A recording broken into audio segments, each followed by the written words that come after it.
আগের দিন রাতে প্ল্যান হলো যে কাল আমাকে ক্যাফের থেকে একটু তাড়াতাড়ি বের হতে হবে, কারণ আমরা এক জায়গায় ঘুরতে যাব। কিন্তু কোথায় যাব সেটা কিন্তু তখনও জানা ছিল না। এই দেখো বেরিয়ে পড়েছি, মোটামুটি 2-3 কেজি ধুলো খেতে খেতে বেরিয়েছি, কিন্তু তখনও ঠিক হয়নি যে আমরা কোথায় যাব। আমি তো উপভোগ করছিলাম চারপাশে গাছপালা, প্রকৃতি, রাস্তাঘাট, আরও অনেক কিছু। আর বাইকে যেতে যেতে যা হয় আর কি, একটা মানে আনন্দই আলাদা হয়।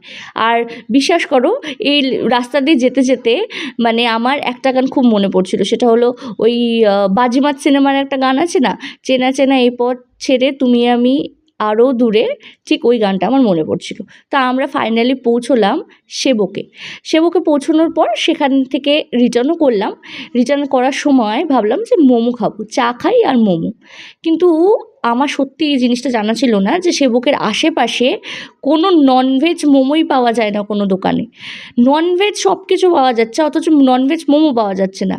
অনেকটা দূরে এসে আমরা খেলাম চা আর মোমো, তারপর ফিরলাম। এবং রাত্রেবেলা এই দুপাশে জঙ্গল আর মাঝখান দিয়ে আমরা আসছি, মানে এত সুন্দর, আমি তো ভাষায় প্রকাশ করতে পারবো না। জাস্ট সেটা, সেই মুভমেন্টটা আমি এনজয় করছিলাম।